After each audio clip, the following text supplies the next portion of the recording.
I love this podcast so much. So good. Let's see how he gets on. Good luck, Billy. Here we go.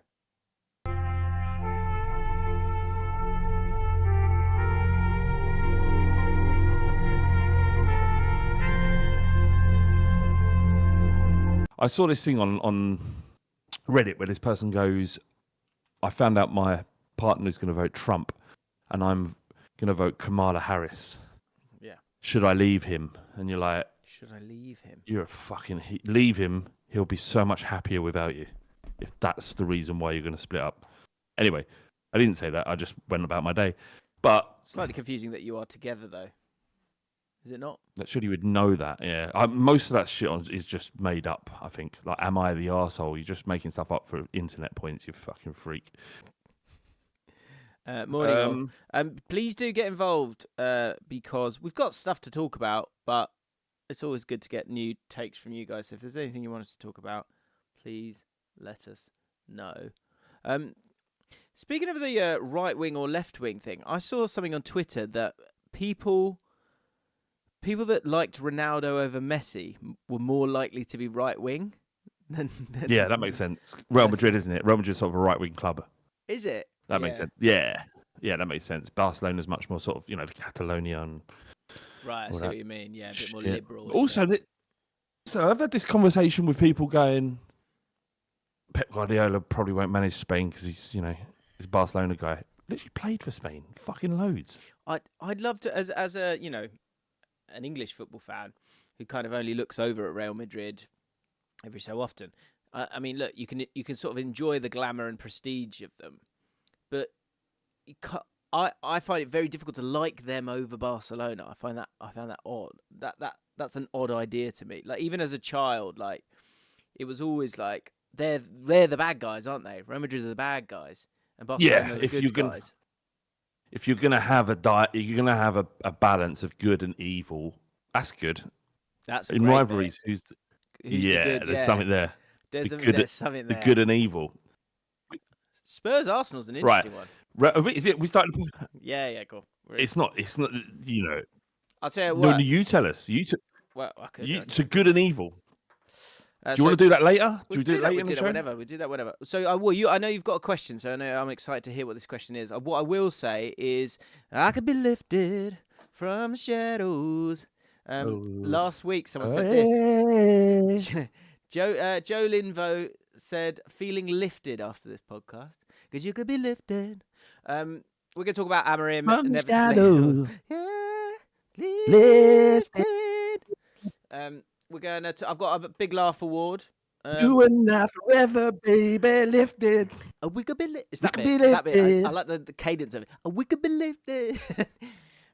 We've also got. We'll talk Amorim. Is it a new era? How many times have we done this now? Is it a new era for Man United? Will it come to fruition? How's Erik Ten Hag feeling? Flav was right all along. He said he'd go this season. But after the West Ham game, many a fan, miracle. Not really looking at themselves, they're more looking at whoever's in charge of VAR. They were just going, "What? What? Huh? Is that what? So what? What? Oh no, I just thought it was a penalty. Sorry, what? What? You thought it was a penalty, did you? Get the fuck out of it! Enough was enough, and we have ourselves. Get out of it! We have ourselves a managerial sacking.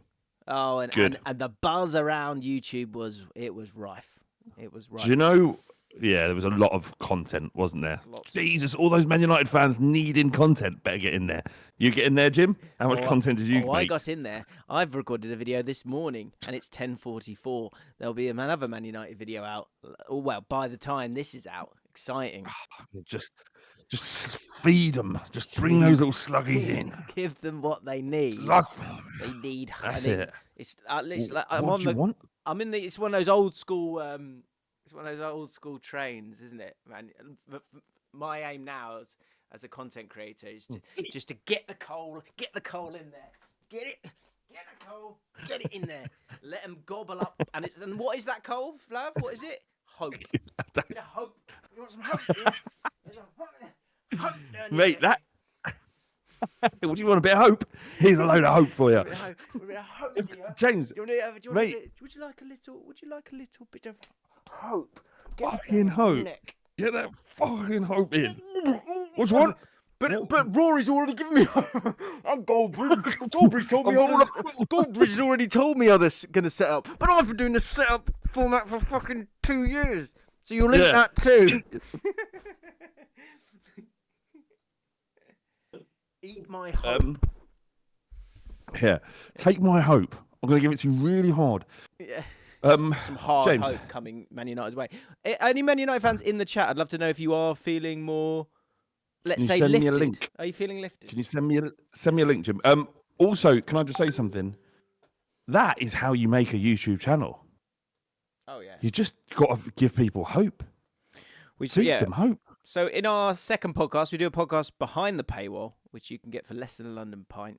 If you would like to join us, we discussed that in detail, actually. But yeah, that's.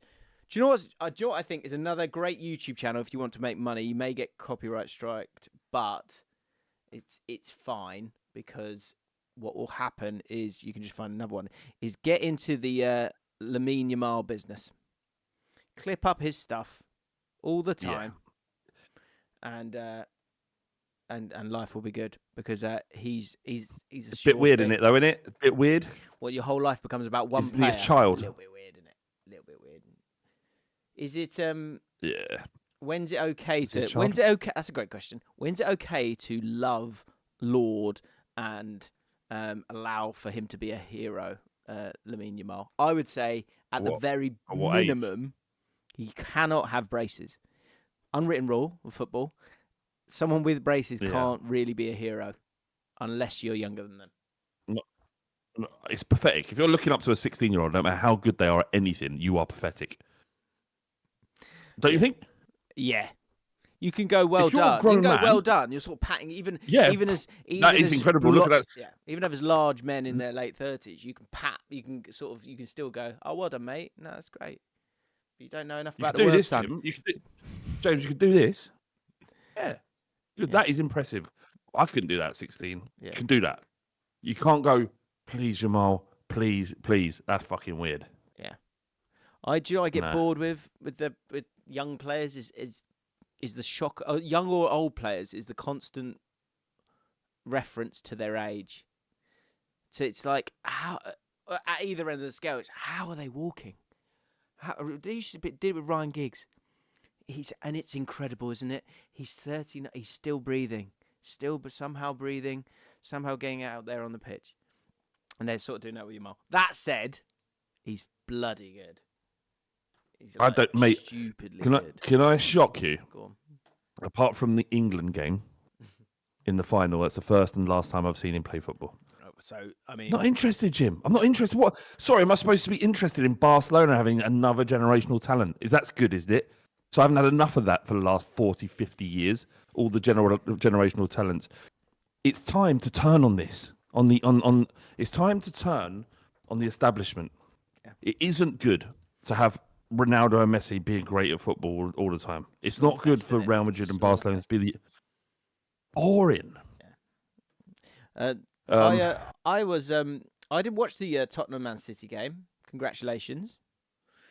I was busy enjoying some good old hefty Scottish football. Because I am... Aberdeen Rangers. I'm here. Aberdeen Rangers, is that what you're talking about? I'm bloody here. Yeah. Come on the Dean. This is what I'm talking about. Up the Dean. Mate, it's interesting you brought this up, because I was wondering if we could somehow crowbar it into the podcast, but it's literally the first thing. Incredible stuff from Aberdeen. Right? Yeah. Upsetting the apple cart. Yeah. Let's fucking go for that league. Let's win an apple cart, isn't it? Always an apple cart. Why is it always an apple cart? I guess there's never been the... It's funny, isn't it? Apples are just resoundingly loved, but it's not. You don't have a banana cart, which I actually prefer, or like a pear cart. It's always an apple cart. Sorry, Karen. No, can I just... Aberdeen, did they win the European Cup? Yeah, the Stars. I'm a bit confused by the Stars. I think it's the two... titles. I might be wrong. Yes, no, they did. They won the Cup Winners' Cup. I might need to Let's just find out. It's 40 years since Aberdeen's most successful season when they topped Real Madrid to win the 1983 European Cup Winners' Cup. You can't put. Can you put your stars on? It's a good question. What can you put stars on your jersey for? 2 stars signifying the winning of the 2 European trophies in 1983 were introduced over the badge in 2005-06. Hang on. They won a Super Cup and they won Super Cup. the Cup Winners' Cup. I mean, Super Cup. Right, James. Listen to this. So much No, you're not. You're not. James, listen to me. Listen to me. Come on. What are you allowed to put a star on your shirt for? That's a great question. What must you win in order for it to be acceptable to put a star on your shirt? World Cups, obviously. Yeah. 100%. Yeah? Yeah. League titles, no. No, I don't think. No, because I mean, what would Man United have? 20? That'd be ridiculous. Well, yeah, like Rangers or Celtic would be absurd, wouldn't it? Cup Winners' Cup, no, you can't. No, Super Cup. Stop there. Hang on, let me think that through. No, well, I think the Cup Winners. I bloody love the Cup Winners' Cup. It was my favourite. It was my favourite European trophy initially. yeah, but just because it's your favourite doesn't mean all these tin pot clubs can have stars on their shirts. Super. Arsenal would have one on their. Arsenal would have one on their shirt. They won a Cup Winners' Cup. That's ridiculous. So Aberdeen have got it for the European Cup Winners' Cup and the European Super Cup. Is that okay? So the Super Cup's outrageous. That's a one-off game between. That's outrageous.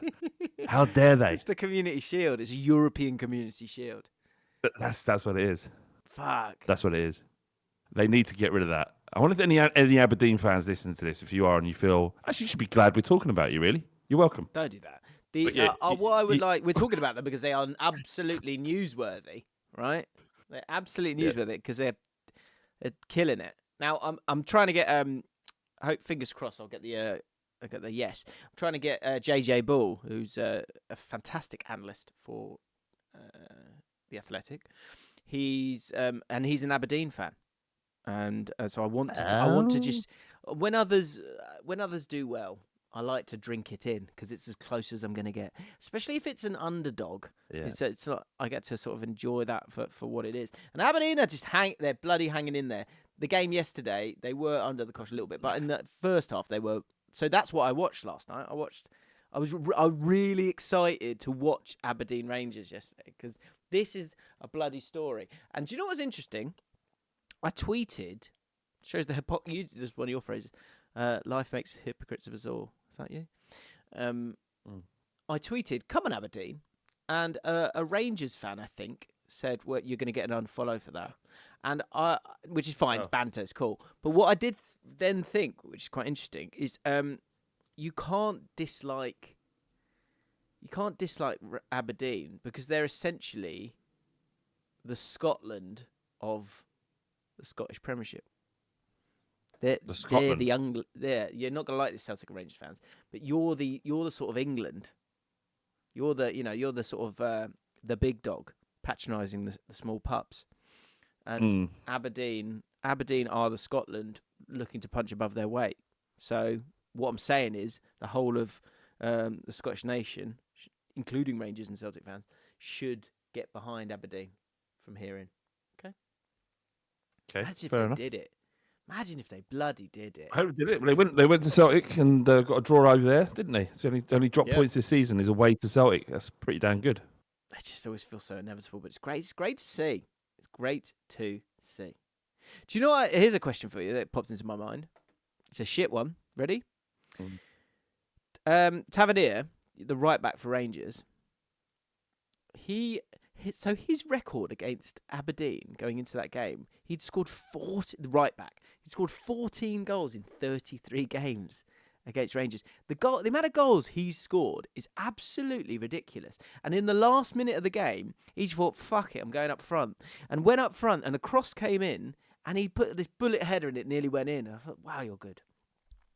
But he took a corner, and I thought, with how dominant Rangers are within their league. And how long he's been there, has he taken the most corners in British football history? Who do you think's taken the most corners? I reckon he's got to be up there. Right up there because he take every. If you had set pieces, all set pieces, he's definitely top. He takes free kicks. He takes penalties. Yeah. This brother's very good, Tom. Yeah. What other good shouts? Any other good shouts? Beckham probably Beckham had a lot, didn't he? England, Trent? every team he played for, all dominant teams. And Alexander-Arnold? He's having a Bex. lot, young, and he's young. Beckham, they probably used to get in behind quicker as well, wouldn't they? Just clear it for a corner. So Bex is probably right up there. And actually, they were quite direct, Man United. So Beckham, that is a good shout. Beckham is a good shout. And he was there a long time. Like I said, I told you it was a boring question. It was boring. Yeah. But come on, Aberdeen, is what I'm saying. And look, 10 games in, it's a glorious time to be a fan of certain clubs. Because once you get to double figures in games, that's the ignition point in terms of true hope, I think. Like, it's the start of, like, hang on a minute, in the words of my son. Hang on a minute. We could maybe do something here. Now, I know we've got a long way to go, and Aberdeen do, and I think ultimately that will crush them at some point. But right now, today, as we speak, it's a rosy existence for Aberdeen. And yeah, good you luck. see, Rangers haven't got any. They've not got no chairman and no CEO. There's just no one running the football club. Which just club? Philippe Clement walking around talking to Rangers. Oh, really? They were pish. Yeah. They were absolutely pish. Over to the Premier League, and well, we've got to talk about Amorim. We've got to talk about Ten Hag. I haven't heard your reflections on Ten Hag. I haven't even asked my question yet. We're only like 15 minutes into the pod. Sorry, I just got excited. I get excited to talk to you. What's your question? Does Aberdeen have a player that shit himself on the pitch last night? Did he shit himself? No. Did Van der Ven actually shit himself? I don't think he did. That's the title. That's the title. It's got to be the title of the pod. What really happened to Van der Ven last night? Yeah. Did he? I think he did shit himself. I'm here for it. I think. Can I? Yeah, if you want to get it's into like another hamstring. If you want to get into the weeds of it, go on. I think it looked too. It didn't look. The poo wasn't smearable enough. Okay. Didn't look hot enough to have recently, escaped. I love the Express headline. Fans think Mickey van der Ven shit himself before leaving the pitch in tears with injury. It's a headline I never thought I'd read.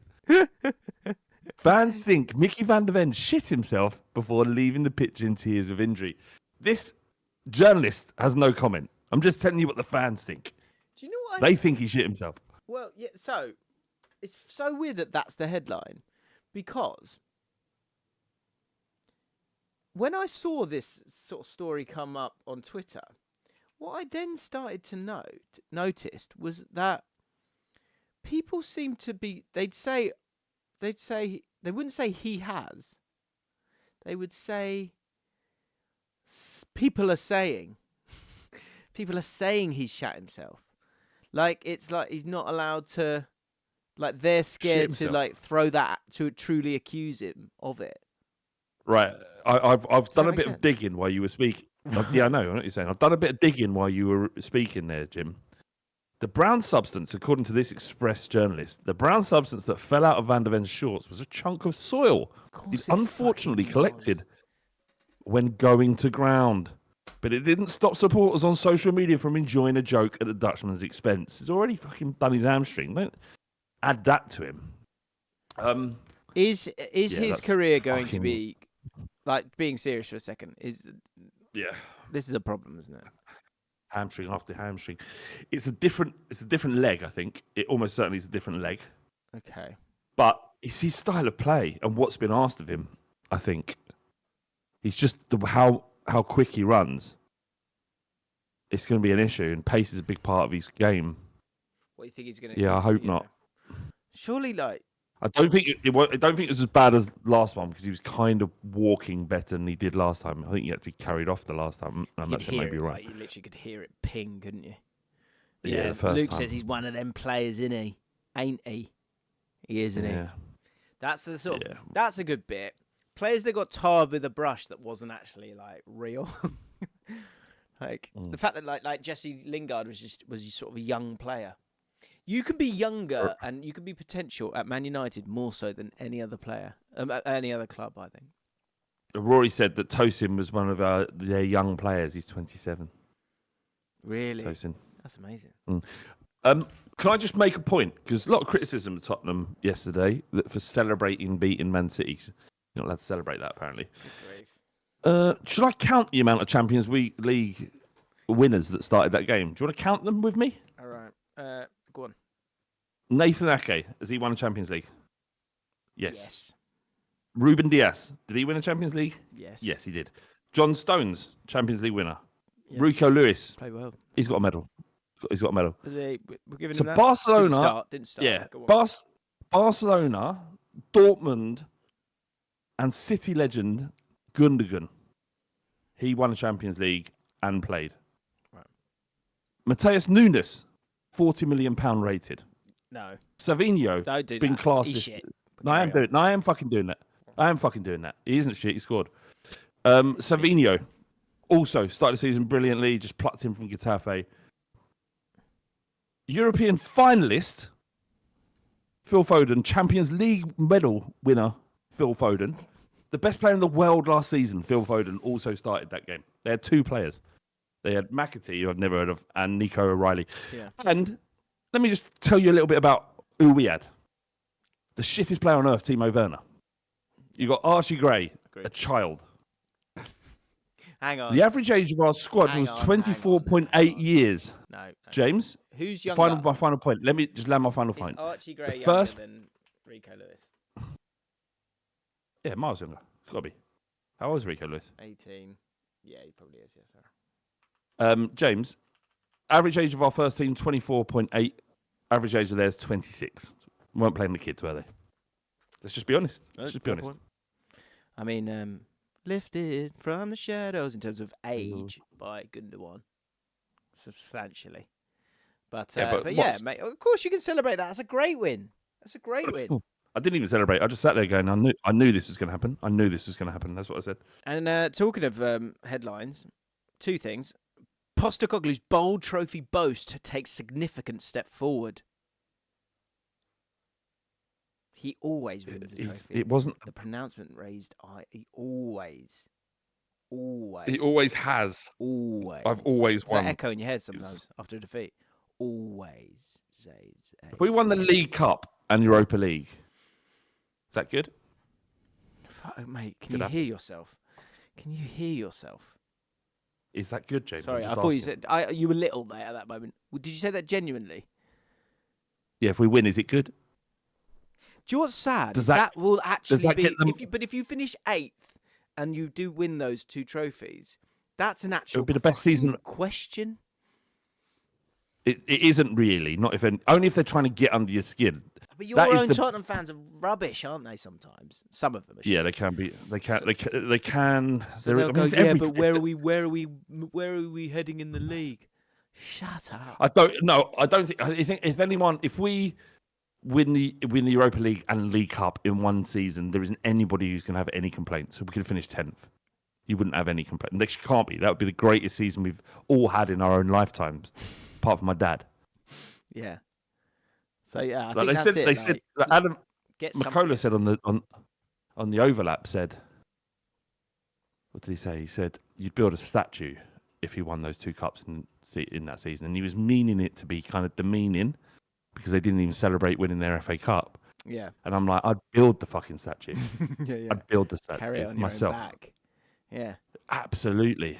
Do you know what that proves? You know, that he's done something no one else could. And the League Cup isn't the one because one day Ramos won a League Cup, and so you kind of that's been done before. But if he wins the Europa League, you're excited by the Europa League. Do you really want that one? You really want that one, don't you?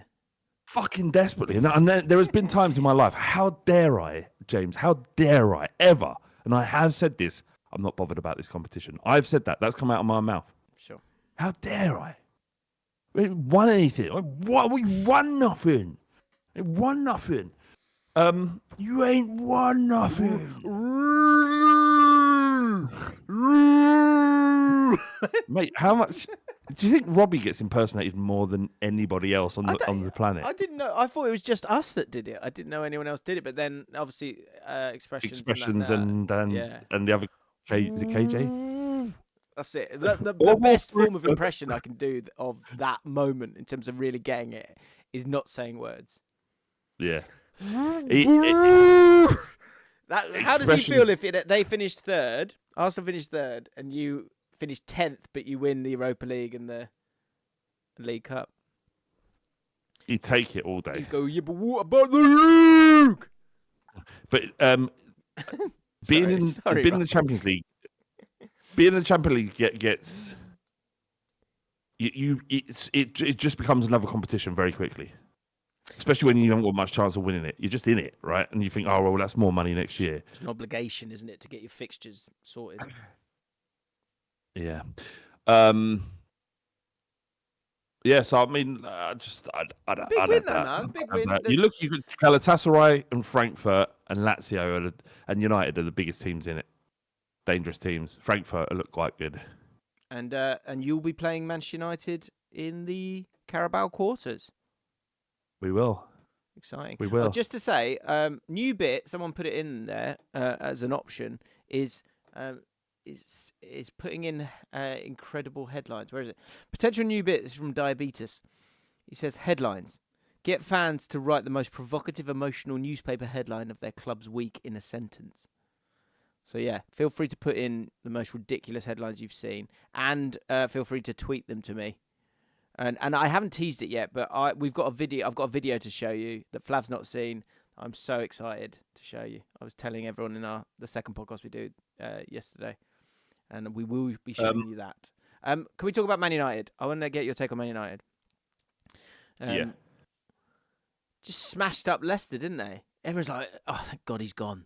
Do you think in the changing room they were just like, "He was just a bit"? Yeah, he was, wasn't he? And it's like, I don't really know how to articulate, but it was just a bit when he was in the changing room. I think maybe that was something. They just couldn't be themselves, but now under Rude, they can. Well, yeah, like you work in a place and one manager's an absolute arse, and when he isn't there, everyone just gets on better. It's kind of like that, isn't it? He's the leader, and his energy is matched by everybody else, and I'm not surprised he's gone. Yeah, there's an element of that, freshness, and what does Rode Nistelrooy do? He doesn't go in there and change the system. He just goes, go out there and express yourself, have fun. That's all he has to say. So sharp. That's all he has to. Yeah, that's all he has to say. So, look, in terms of the appointment, you don't. It's not. His record isn't dissimilar to Ten Hag's. He was wanted by West Ham. He's kind of used West Ham as leverage to try and get some Liverpool job. Yeah, he was floating. Yeah. And I saw this guy talking on TikTok. He found some information that if the release clauses for him depended on the status of the club, so if they're in a big European club and a Champions League club, the release clause was less or something like that to enable him to move if you wanted. Oh, right. He's 39. Managing Stoke was something like if West Ham wanted him, they'd have to have paid 30 million euros release fee. If this is to be believed, United have to pay around 10 apparently. Well, but they've had to pay Ten Hag 17, so they have had to pay 27. So right. Meanwhile, they're laying off tea ladies to save money and trying to send Manu on Man City's plane because they don't want to spend the money. Sometimes I forget. I forget where you're going with that. You've got a plan, that you're going somewhere with something, and then you say it, the tea lady thing, which I've heard before, and I'm just like, oh yeah, I can't believe I forgot about that. I can't believe I fell for your little trap there. But yeah, will the tea lady return? No, and the thing is that there isn't enough. There isn't enough being made of how they're handling the football club, in my opinion. And I tried to bring it up on the overlap, and they weren't interested in talking about it. Are they any good? Do you trust them to make the right decision? Because all you heard from them is like, well, this is their first big decision, right? And they've been bold. They've sacked Ten Hag. The opposite of bold, right? They should have sacked him the minute they walked in the door. And then brought in Amorim, right? So let's think about this. Amorim was bending over for any football club in the Premier League in the summer, right? Their big decision. How's he bending this is over? the second Why is he bending over? Where are you getting that from? Where's I'm the just bending saying over? stuff. You're saying stuff. Carry on. All right then. Go on. In that is, he wanted to get desperate for the Liverpool job, and was interviewed by West Ham, whatever it is. I'm just trying to make the point here, Jim, is that there's two parts of there's two instances where they had to make big decisions, and so it's a mistake to say that they've only just been forced into making their first big decision as a football club. They're not. They've made tons of big decisions. The biggest is keeping Ten Hag when they didn't want him. Do you think Amorim couldn't have joined them in the summer if they actually wanted Amorim? Of course. Yeah. I think they were. Yeah, so they I didn't think want him. Well, now they want him. The problem with managers is nothing's a sure thing. So it is important how good you are at understanding what you and the club needs and the pressures that come with it. So I've done a video, it will have gone out now. And one thing and it was about players that would come in, right, for Man United. And one thing that was on my mind, which I didn't say in the video, because you can't really, is yes, you can go and want a player and he can fit the profile of what's going to work for you, blah, blah, blah. What you cannot really, or it's difficult to, I'm sure there's some science around it, psychology around it. It's very difficult to understand if a player can cope with the pressure of playing for Manchester United, because I think it is, and I think especially in terms of the sort of the hill you need to get over to then, get the boulder rolling. You got to push this boulder up this difficult hill to then get it moving along. To have the players that can deal with the strain of that hill, if you're still with me, from a pressure point of view, I think is the biggest thing that they've got to do. Because the other thing, sticking with the boulder analogy, is that once you get it moving, you can get it moving and you get, wicked, all right, we're moving here we go. And then you get to the end of the season and you've finished 4th. And then you look up and there's this new massive mountain that's called the Champions League and winning the league itself that you've now got to get yourself up as well, with supposedly the same players and team. So I think that should be a real focus here when it comes to the new manager, but then the players that you bring in is, do you really believe you've got players that can grow with the club and cope with the club? Because I think Amorim, from that point of view, like in the international break it didn't come out in the end of the video, but I kind of looked at all the different replacements. I think he's a really good shout based on having a very clear style of play and it is an absolutely clear style of play.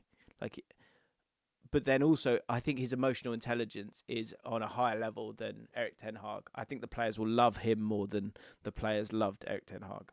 So I think Different those two energy, things isn't are it? a good start for him. Yeah. I mean, you think, how old is Ten Hag? Like 44, 45?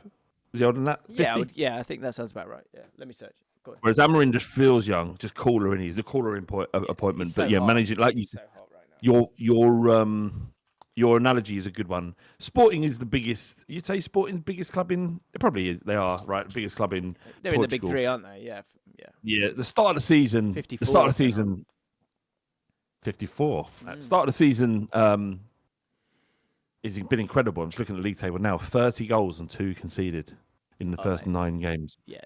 They're pretty good. But Ajax were great though, mate. That's the only thing I would say. Ajax were one of the best sides to ever come to White Hart Lane with Ten Hag's team.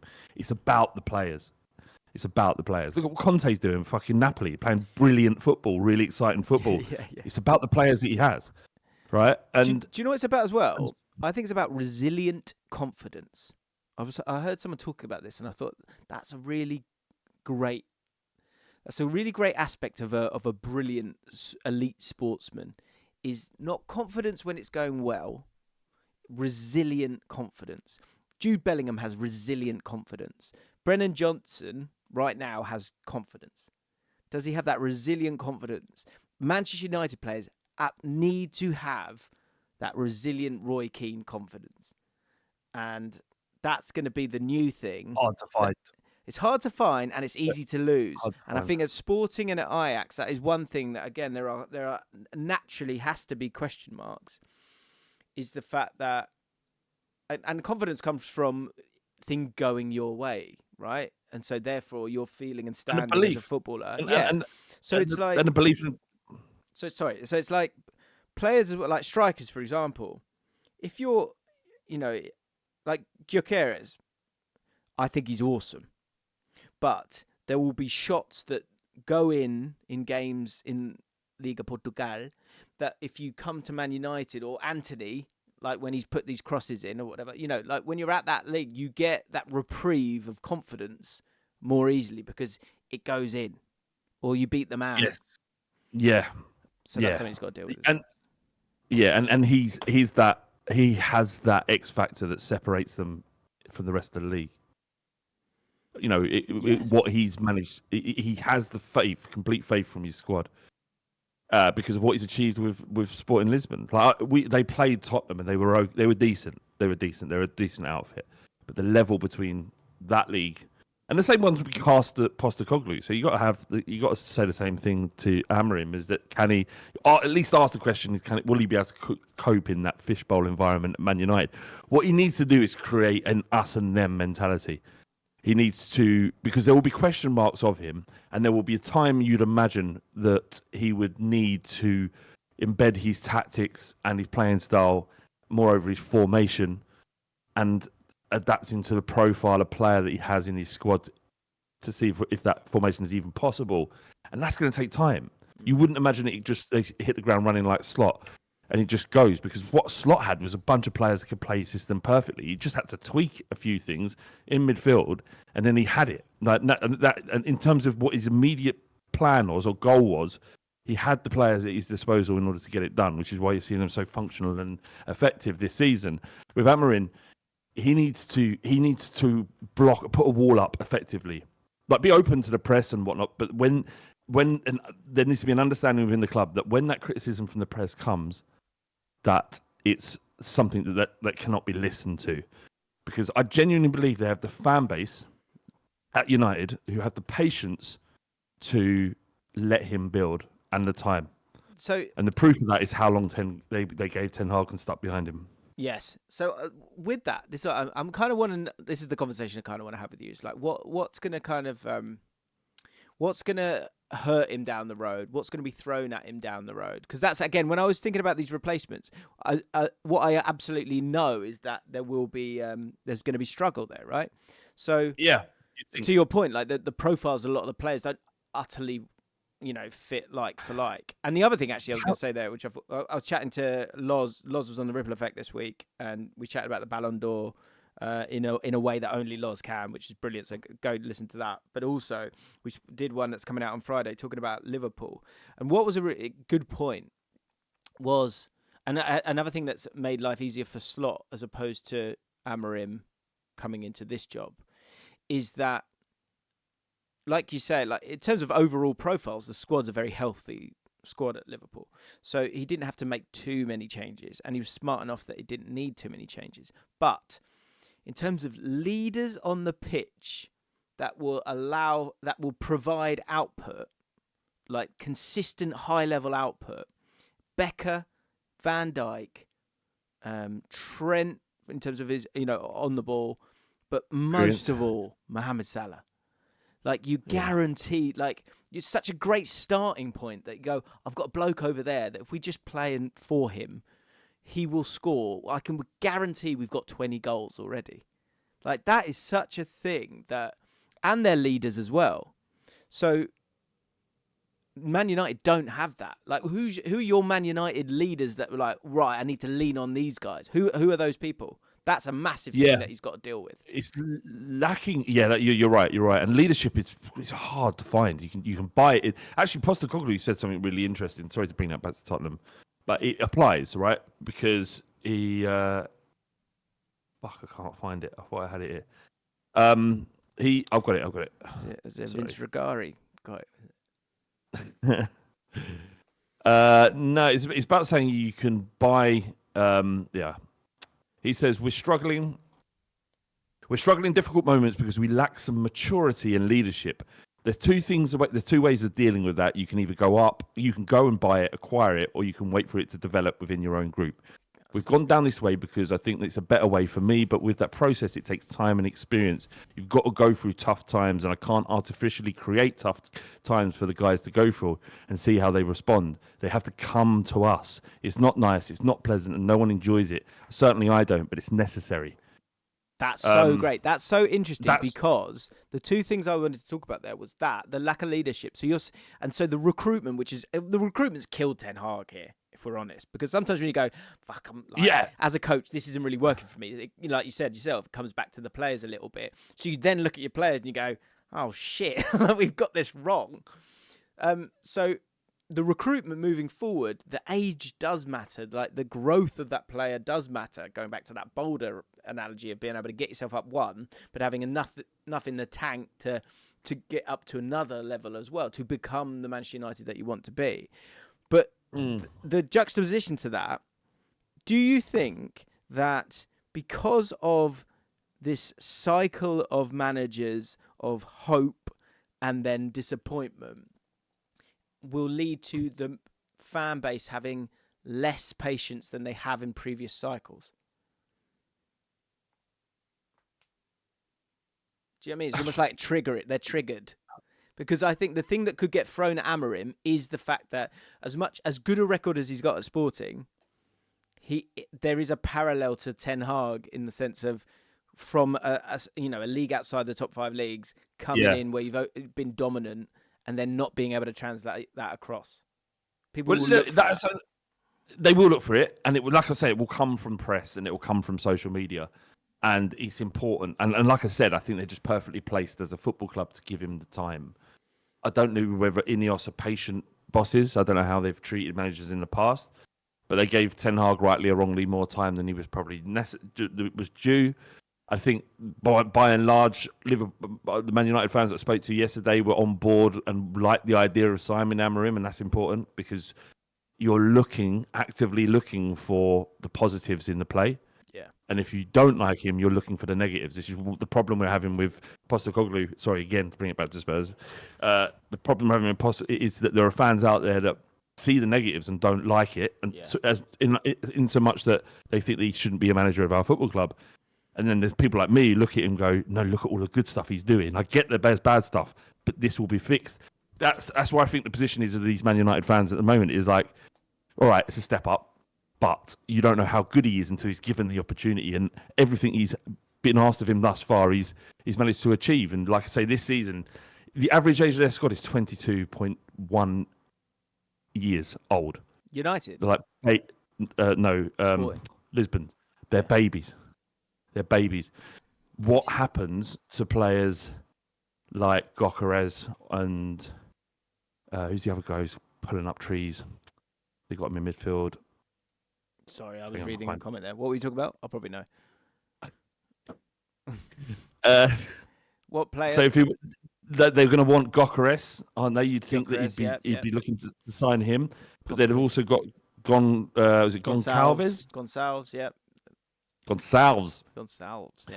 I'm looking at his SofaScore rating here. But Gyökeres is going to be an interesting one, right? Because they've already spent 140 million on Xerxes and Højlund. What do you do with that? I don't think they will go. I don't think they'll go and get him. I think there'll be a broad. Optically, I think it's a bad idea to just go to Sporting and take their players. I think. So what? Fucking get them. Yeah, but he did the same at Ajax. It didn't work, did it? So I think that will be on their minds, and I think they'll look to be smarter than that, or maybe more researched than that. You buy Gyökeres, so if he's available, you buy him. He's going to cost a hell of a lot, and he's very similar to Højlund. How much? I think you give Højlund a chance. Højlund, it's now or never for Højlund. Like with Amorim there, he's exactly the striker that Amorim will like. If Højlund starts and he scores 15 goals, he'll play for the rest of the season, playing under Amorim, then he'll do. But you can't just apply those blanket approaches. Like Catherine says, it didn't work with Ajax. It's fair, it didn't.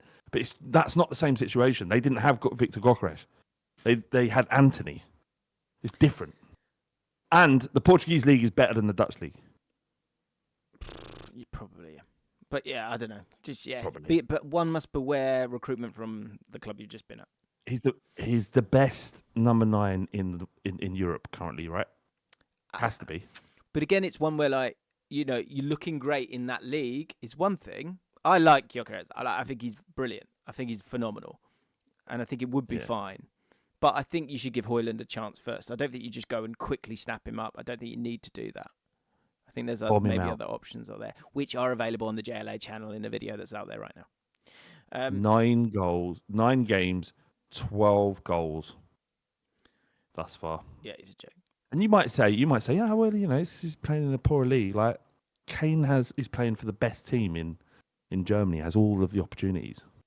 Scores all the goals, isn't he? You're right. No, of course you can come and be successful, of course. But like, I just think they got to get it right. It can't keep getting. How much should it cost? Do you reckon? How much do you reckon it cost? Depends on his contract, but like, I think it'd be a bit. He's 70 mil plus, isn't he? Like, for sure. I think it's a world record transfer fee. He's gone there, is he? Wow.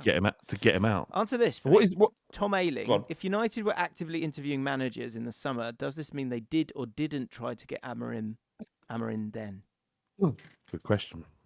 This goes back to my point. If they wanted him, if he was the guy, they could have got him in the summer. I think, there's an awkwardness to that, and I get that because it's like, why wasn't he good enough then? But don't worry about it. The important thing is you've got him. Fabrizio's saying that it will be announced today. So that's exciting. And I think it doesn't start till the international week, does it? Oh, is that right? So Rude gets a couple more games. Bloody loved every second of it, didn't he? Loved every second of it. God bless him. 3 cheers for Rude. Right. Jim's Big Laugh Award.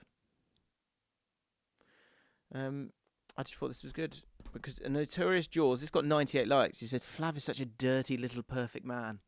And you sent that to me.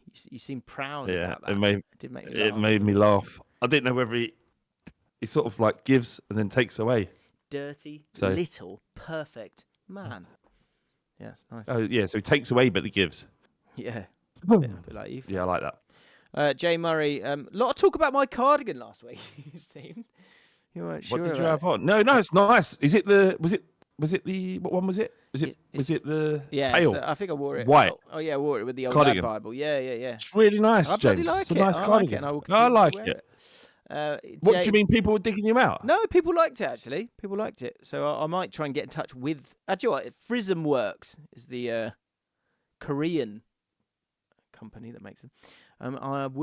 Frism Works, if you're watching, we'll be getting in touch because I would like some more because it's very expensive. How do you pronounce it? How do you write it? I might have a little butcher's hook. Frism, as in prism with a Z, works. Frism Works, all right. Frism with an F. Okay, my grandpa, 76 years old, is forced to suffer this year as the government has cut his winter fuel aid. Not only that, he's also a victim of poor criminal justice department that allows lowlifes to steal the only cardigan he has to his name and then witness it being paraded around them on YouTube by someone on Jaffin. That made me laugh. Yeah. Do you know what this is nice? How about you go fuck yourself, mate? How about that? Yeah, why don't you go buy a cardigan? Who is that? Give me that guy's name, James. Jay Murray. Give me that guy's name. Give me that guy's name. Jay Murray. Jim, do it with me. Oh, you don't like that? What? You want to say something about my fucking content? But this is it. Fuck out of it. Is that a new bit? The sort of get out of it moments? Moments where you've wanted to go, what? Get out of it. Do you know? It's. I hate to bring up Arsenal again. I hate to, but I'm gonna. The lady on the overlap. First thing she said, mistreatment by referees. And you're like, oh, everyone's sick of it now. Everyone's sick of it. We get it. You don't like the referees. You get it. Do me a favour. Do you know it'd be great at the get out of it? Lee Judges. I can imagine him doing it on the stands, just unhappy with the, back in the day, when they were rubbish, like Vermaelen or something, whoever comes up to him. Yeah. Get out of it, you're going to be beating this lot with ninth. They're light years ahead of us. Light years. Where do you listen to Jaffin? That's a question. Scott Johnston He got 80 likes on this. People loved it. Scott Johnson said, bubble bath, limoncello, Maltesers, Jaffin. Friday PM is set. Let me just go through that again. Limoncello and moles. This is I can't see this because this just feels like a disaster waiting to happen. Bubble bath, right? Limoncello, right? And then now imagine taste. So you've had a shot. Yeah. I'm gonna have so you're in the bubble bath, Flav. You're in the bubble bath. Pretend you're in the bubble bath, right? And then someone's giving you boom, boom, boom, boom, boom, boom, boom, boom, boom, boom. Here's a limoncello. Am I messing? No. Oh. So now drink your limoncello, right? No. Drink your limoncello. Okay. Now imagine that taste, limoncello. Quite tart. Right. So then from somewhere, and there's bubbles everywhere. It's because you can have the shot of limoncello. You can pop that down to the side somewhere. Pop that down. But what about the Maltesers? I've got it. They're behind. They're behind. Right there. I don't think Maltesers and limoncello is a great combination. No, that's what I'm saying. Bad. That's what he likes. Also possible another great bit. Great combinations or combinations that don't work but seem to work for you. I've said this before. It's a bit of a weird one. Don't know how I got to it. If you have toast, coconut oil, and then honey on it. Yeah, I've heard that. You are so middle class. It's unreal. Yeah, wildly middle class. But yeah, so bubble bath, limoncello, Maltesers, Jaffa. But not butter for me. Not butter for me, actually. Do you want the butter, darling? Would you like the butter, darling? No, darling. No, bring the coconut oil. I've told you this before. I love the wonderful combination of coconut oil and just a little bit of manuka. Manuka? Manuka honey, darling! The most expensive of all the honeys. Yeah. Apparently it's good for your throat, manuka honey, so I kind of got... my blessed mother bought me some manuka honey because my throat goes regularly because I talk too much and too excitedly. And so I sort of treat myself to a little bit of manuka honey every time I was struggling. And I thought, then we ran out of manuka honey. And then I went to get some more manuka honey. I saw the price of it and I was like, good grief, my mother loves me because I'm not buying that. It's mental. How much was it? It was insane. It was like 12 quid or something stupid when you can get like normal honey for... You used to say more than that. It was a lot. It was a silly amount. James, you can, if it helps you, just fucking buy it. Manuka honey. What are you on about? Like, you are so weird with things, James. 75 quid at Holland and Barrett. I mean, I think it's a big one. Well, I found one for 25 quid. That's 21 still mental, quid. Isn't it? James, look, if it helps, then no, it's not mental. It's like the other day when you bought a pair of headphones from a market stall and you're like, this is your job. This is what you do for a living and you do it well. And you thought, do you know what? I'll save myself some money, a little bit of money, maybe 50 to £100, and I'll buy these fucking horrible little... And I looked at them and was like, 1999 headphones, and think, that's okay. But you were going, I can't hear you. I think there's something wrong with your mic. And I'm looking at your headphones. I'm like, look at that piece of shit on your head, as if it's this mic, as if it's this, and not them. The same thing. If you need it for your throat, I'm going to buy you some fucking Manuka honey now. Don't. Okay? Yeah. Right this I am. Chili flakes on ice cream. Wow. Huh? Paul McGlone says, chili flakes on ice cream. I've heard good intrigued by that. There's olive oil on ice cream. Apparently it's quite nice as well. Or with ice cream. Apparently it's really nice. Can I just tell you something? I had a lovely moment with the wife yesterday, and this is possibly another new bit that you just a lovely little PG joke. No, sadly not. Another little joke that you enjoy with. Do you have any jokes that you enjoy with your missus? So this is one that we have, right? Yeah, but they're like sort of massively racist, so I can't really do it. Oh, right, that's a shame. On many levels, it's a shame. Racist. So if once that's a joke. It's a joke. Fan was in the kitchen. She'll hate me for telling this, but she'll never know. Fan was in the kitchen. She'll never know. Maple syrup on ice cream. if I was in the kitchen, and I actually did this last night, but previously she's farted in the kitchen. Oh, don't say that. Well, we all fart, don't we? God. Yeah, but these don't need to know. Well, yeah, but everyone farts, don't they? Yeah, But she, all right, fine, bless her, she thinks she's safe. You're in another room, and I actually have a rule with her that, like, if I fart and I'm in another room, you can't have a go at me because I'm in another room.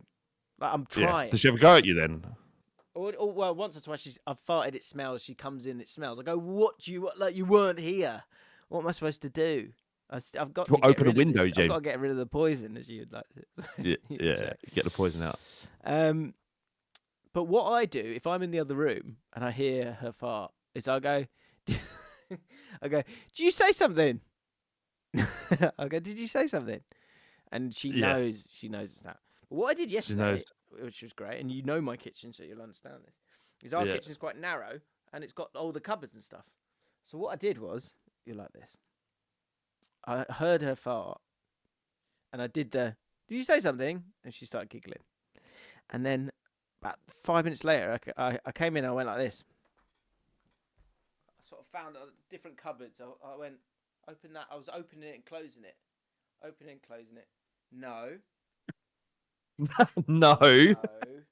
Right, really embarrass her. Just opening. She didn't get what I was doing. She's like, what are you doing? And I went, no. Wasn't that sound, was it? No. Just no. Just opening all these doors. And she's like, what are you doing? I was like, I heard a squeak. I heard a squeak somewhere. And she rolled her eyes. And it was a lovely moment. Ah. Yeah. God bless her. Lovely. Just a bit of fun. Just a bit of good old fun. Anyway. Let us know, if any nice little jokes you have with your missus that could put a smile on our face, that'd be nice. Can we quickly do because I've got like 11 minutes, James. Okay, that's fine. Can I just quickly do? Should we do one good or evil? Yep, let's play good or evil. Good or evil? Let's play the game. It's who are the contestants, Jim? Well, you seem to want to play the game, so I feel like you've got something on your mind. Liverpool versus Everton. Who's good and who's evil? Good or evil? Good or evil? Good or evil? One's good, one's evil. Yeah, nice. Good or evil? Good or evil? Good or evil? One's good, one's evil. Nice. Who's good? I would say. Well, it's upset a lot of people. It could upset a lot of people. Then. Everton. They broke the rules, didn't they, last year? No. Yeah, no. So the problem with the good and the evil is if they're the underdog, they're sort of immediately the good for me. Well, no, that is a factor. That's a factor that needs to be taken into account for sure. For sure. I think. But then Liverpool do so. Everton's community work, I have this on good authority, is second to none. Yeah. I know when you heard that. Go on. Liverpool's isn't shoddy either. Two community clubs. I mean, they all do a fair bit of work, but Everton are Where did I hear that, James? Lab Bible. Yeah. Oh, yeah, it was. Don't give anything away. No. Yes, so they do a lot of good work. It's a good. Everton Liverpool's such a good one because I don't think either of them are evil. And that's not a cop out. That's just how I genuinely feel. No, all right. There is a cop out because you have to choose one. So, because like River Plate and Boca, right? River Plate they're evil, and Boca Plate are good in my head. Real Madrid and Barcelona. Yeah, Real Madrid. Real Madrid are the baddies, 100%, because of who is it? Who is it? Sorry, I've got a pet hate that fits in with this, right? So, last week, I think I might have even brought this up last week. This is my pet hate this week. Don't have a go at the fixture list if it's not got one of the big teams in it, because in two breaths time. Sorry, I went Scottish there. 2 breaths time. Yeah. Someone will talk about a Super League, and you'll get all high and mighty about how we've got to protect the league, blah blah blah. But then when it's not, when one of the big greedy 6 teams aren't in the Super Sunday, you're going, oh, this isn't good enough. The Super Sunday game's shit. They're all good games, and last Saturday they were all great games that were all decided kind of in the last minute. So shut the fuck up when it comes funny to you saying this. saying that these games are shit. They're not shit. Shit weekend. They're just It's a not as shit big weekend. as your ones. Fucking drives me mad. James, I had a call from Rory. He went, Flav, I'm in desperate need. And I went, what is it, Rory? And he went, it's a terrible weekend for Premier League football. Fuck off. I've got to do a show. Got to do a show on TalkSport. So I need you to call in and have an argument with me about Postecoglou. I went, I will come on the show and argue with you about Postecoglou, but I am not calling. You have to call me. That's a bad look if I'm calling up you because you wound me up so much. Yeah. Oh, but mate, it drives me mad. People turning their nose up. People saying they're proper football fans. Like, you're not a proper football fan. All games matter. All games matter. Drives me insane when you're saying that that's not a good enough Super Sunday game. Shut up. Don't watch it then. I know. Or stop moaning about their Super League and Real Madrid are the bad guys. You're the bad guys because it's a slippery slope. I know, but no one's watching Wolves Fulham ever. Like only the people supporting your football club or those that are really bored. I don't care. Will watch Fulham and Wolves. Show some respect. Like, really, should Fulham and Wolves even be in the Premier League? For being honest, right. Shut up now. Probably not, Jim. I would rather, James. I think we should reduce the number of You said teams you've only got 11 minutes. There's more important stuff than this little rant that you're about to do to try and wind me up, which you've done 6 times because we've been here for 6 years. Okay. Right. Okay. Very quickly. So get your pet hates in. Oh, sorry. The only pet hate I had this week was Cadet Limbo. So come on, get your pet hates in. Jason Cundy. That's it. Nothing more, nothing less. I'm all right with Jason Cundy. I don't mind. I find it funny. In person, one of the nicest people at TalkSport. Genuinely has time for you. Like, but most people you walk in there, they don't even know you. How the fuck he stands and asks your opinions and looks at you in the eye and talks to you and shakes your hand. Like there's not much more you can ask for someone in the first instance. Just quickly on the David James ripple effect from last week, we were talking about him saving the penalties and how that could change that young boy's life.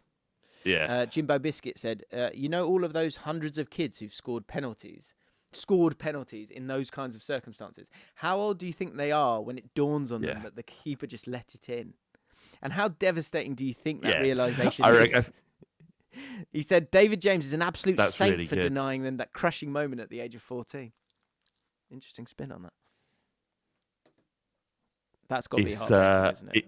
What are you saying there? It's, I think, 12, 13. It's like when you find out that Santa's not real. I think you're right. 12, 13. If it's a sheltered child, if it's a child that had a good upbringing, then hopefully that's the...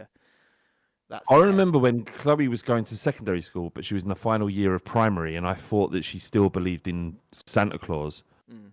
So I was like, we've got to tell her because she's going to go to secondary school and she's going to say something about believing in Father Christmas, and they're going to crucify her. So we've got to break the illusion. It's better if we break her than they break her. And we asked them, and she went, I know it's not real. I've just been going along with it because I get an extra present from Father Christmas.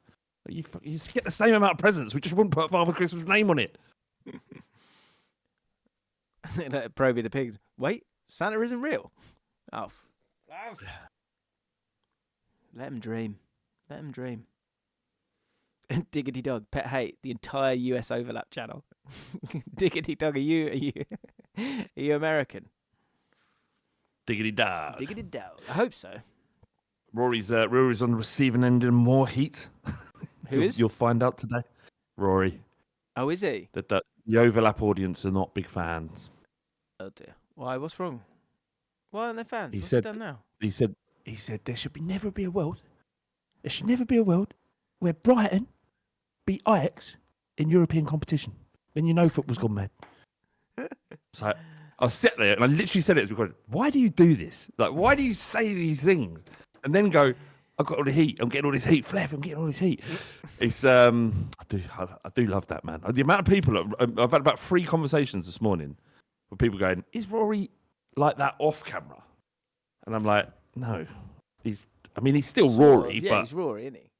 He's still Rory, but he's having fun with it. You're not having football conversations with people constantly. Yeah. Right. Before you go, this is crucial because I'm really excited about this. So Right, last week, now I'm not saying this is going to go on forever. We gave you an insight into the kind of stuff we got to talk about on the second podcast, which is on Patreon. Links in the description. Listener. Oh, you London included Post. that in, did you? Yeah, we put that It all went in? Yeah.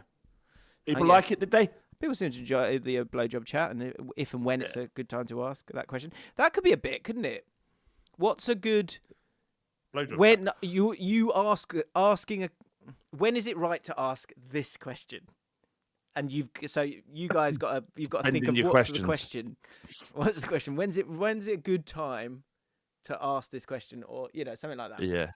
Okay, so Billy Waters, your moment has come. So last week we were asking about when is the right time to ask a question to your partner of if you can have a blowjob or not. Billy filmed himself. You haven't shared your screen, by the way, Jim. I'm going to do that now. Can I just just to give people some colour to this, because you might have missed it last week, you might have got to the end. The question was simply, why isn't it okay to ask your significant other just for a blowjob randomly? Like, if you wanted a cup of tea, you'd ask. So why not a blowjob? It's because it's not. And Ben Bowman, friend of the pod, he has the answer, by the way, the natural answer as to why it isn't possible. It isn't why you feel like you can't do it. So I'll tell you that after. Interesting. Okay. Oh, right. We're going to come out of full frame here. So here we have it. Billy Waters he filmed himself. Oh my Lord! Please tell me he's filmed himself asking for a blowjob to get a reaction. That is exactly what Billy has done. I love this podcast so much. So good. Let's see how he gets on. Good luck, Billy. Here we go. Can you put it in the microwave? Yeah, it was cold. You American. Yeah. Do you reckon I'd get a blowjob? What? I'd get a blowjob. Were you American? Well, could I get one? Good. Oh, Why you asking? just I might want one.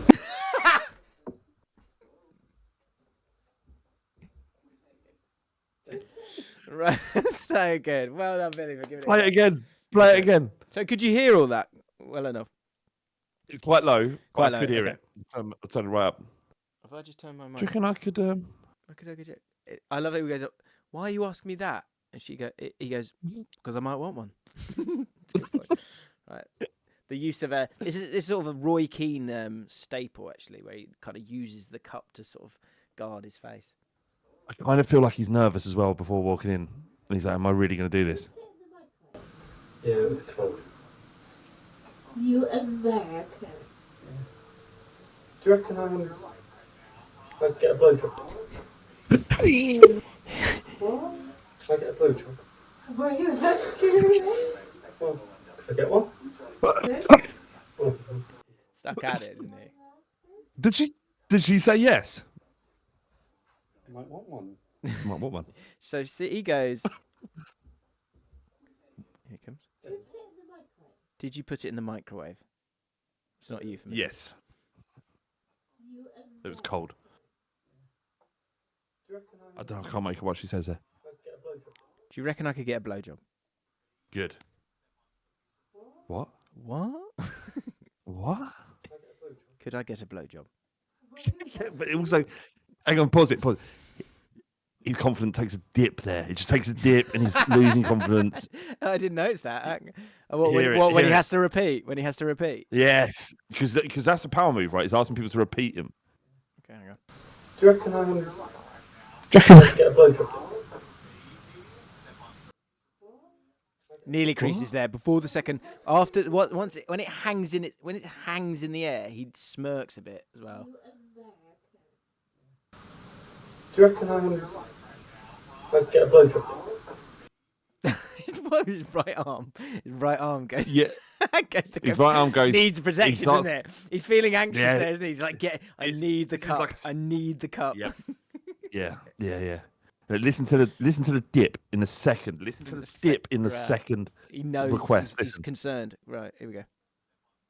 Can I get a blowjob? Yeah, he blinks as well. He's like, "Can I get a Can I blowjob?" get a blowjob?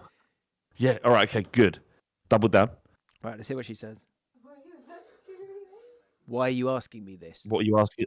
Why are you asking me? this? Well, who else is going to ask? There's no one else here, is there? Yeah, got to force the issue sometimes. Not force. You know what I mean? But see, this is it. Hang on, This is. Hear what he says. Let's hear All what he right. All right. All right. Can I get one? Well, look, stay sticking to task there. Well, can I get one? Well, can they get? Why are you asking me this? I might want I one. might want one. I love it ends on the cup going down. The cup's actually been the star of the show. Mate, I'd love to find out more. That is sensational, and hopefully that isn't the end. This could be the new Ainsley. Oh, I got the answer. Even though I was expecting a no, I still got genuinely sad when she said no. But the thing is that she doesn't. Nice one, Billy. That is Yeah, well done, Billy. sensational. Great More work. of that. Great Although you commitment. didn't really want it. You want that to be over, but I'm not James over. wants Just to- like I don't want it to go on for like 6 months. Do you know what I mean? we'll build up to Christmas. We'll build up to Christmas Day, It won't we? does feel like the new Ainsley. I'll be honest. Yeah, it does. 100%. We'll build this up. Where are we? We're in November. No, are we in November? It's the end, Yeah, end of we're in October, right? Jack got says 2 months this to is build the, this this up. is like the start of an awful porno. There's no such thing as an awful porno. No, that's sensational. Can you get a yes? Can someone this, get a yes? and it's beautifully. Can anyone get a yes? That's a beautiful thing, right? Because it's what played out there is exactly why this conversation came up. Why is it so awkward, and why is the answer always no? I think, and Ben Bowman gave me an answer. It's because it's humiliating to ask. That's why. It feels humiliating to ask. Sorry, I just read. I can't even read it out. I just read. I'll see if I can get my missus to finally. Will says, "I'll see if I can get my missus to finally let me take the track. This has given me confidence." What's wrong with you, mate? Please, we could help. You can't refer to your you can't refer to your missus as a dirt.